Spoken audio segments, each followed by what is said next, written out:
What you were doing in your career at the time that you were first approached to participate in Orange is the New Black. What were you doing? How were you asked about the show? And what did you think about doing a TV drama set in a women's prison?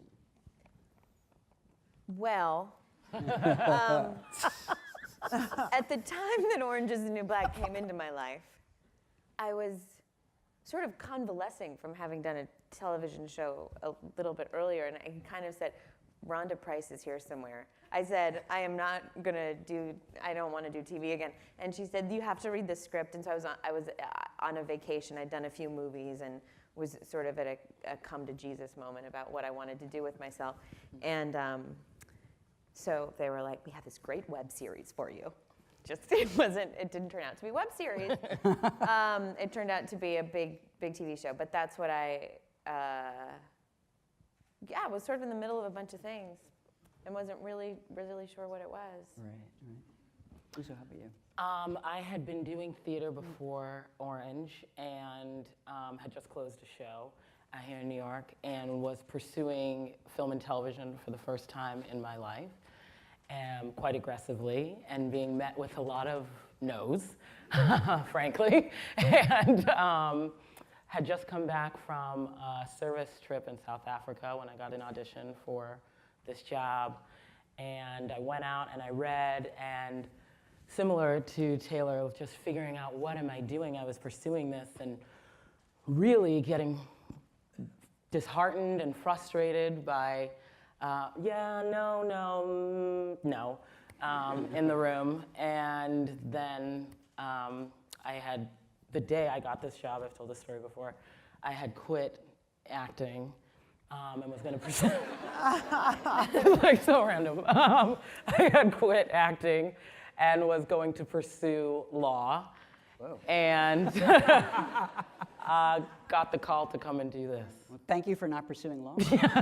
America thanks you. Yeah, what's funny is very similar also to what Taylor said, is kind of what happened with me, where I was kind of disenchanted with television at the time. I was on this show called Are You There, Chelsea, where I played Chelsea Handler. And oh, that's right. Yeah. Yeah, it was awesome. I forgot about that show. And yeah, and it was really fun. It was really cool. And then, it was one of those things where it's a great show, but it just was, it just didn't really turn out exactly the way that it should have and things like that. So after that, I was like, you know what? Like, I'm so tired of falling in love with a project and then something happens with it. And I'm like, I'm just going to take a break from television and focus on other things. And I took a pretty long break. I think it was like 8 months or something. And my manager, who I've been with since I was 15, he called me one day and he's like, you have to read the script. And I'm like, is it TV? And he's like, kind of. I'm like, I'm not reading it. And he's like, no, he's like, I know you, I know your taste, you have to read the script. And I read it, and immediately I called him and I'm like, what do I have to do? I'm like, I want to be a part of this. And then Alex came into my life, and I came to New York and auditioned with Taylor because she was cast as Piper. And it was just like this awesome kismet thing. And then I moved my life to New York like 2 days later to start the show. Yeah. Oopsies. I don't really recall what I was doing.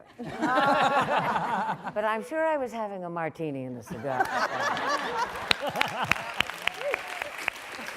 I think I had just done a Greek tragedy, which put me in just the mood for Red Resnicoff.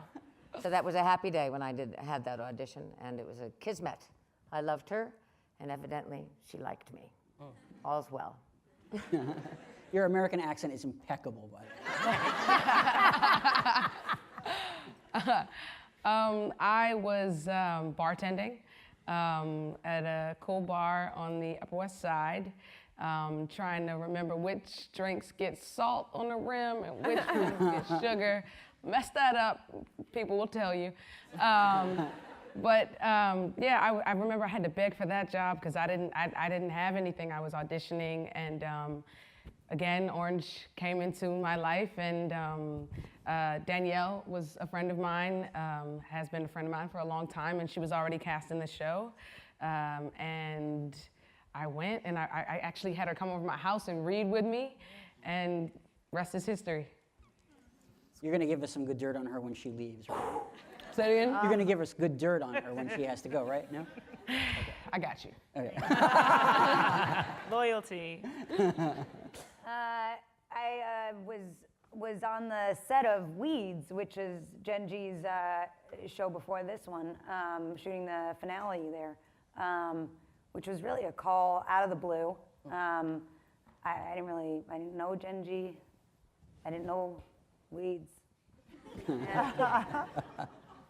And while in my trailer there, and mind you, it was at a time when I was very, glad to get a call at all. Like the more I kind of tell the story and the longer that we're around with this thing, I'm like, did Genji just put me in that sort of finale of Weeds because she already knew? I keep meaning to kind of ask her because it was a call out of the blue, just an offer to be in it. And so I read the script in my trailer and I became immediately obsessed, forwarded it illegally to a bunch of actress buddies. Saying, we all got to get in this show. There's parts for all of us. Great.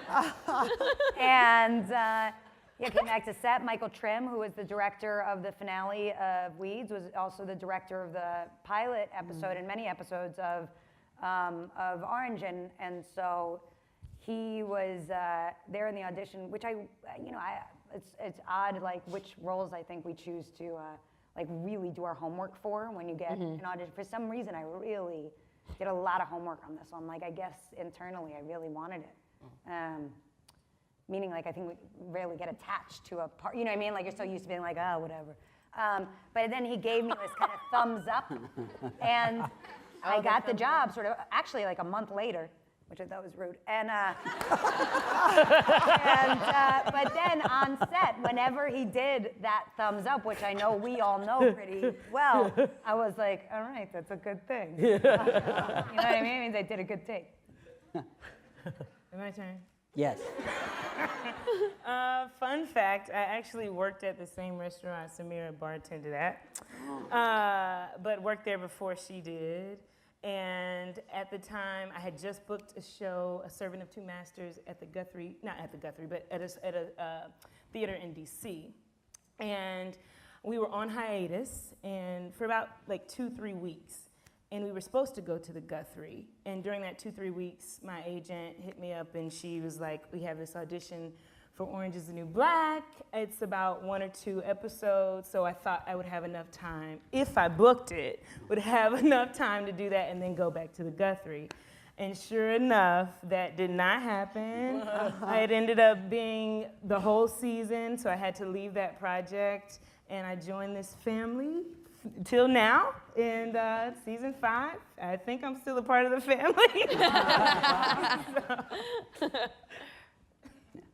Yes.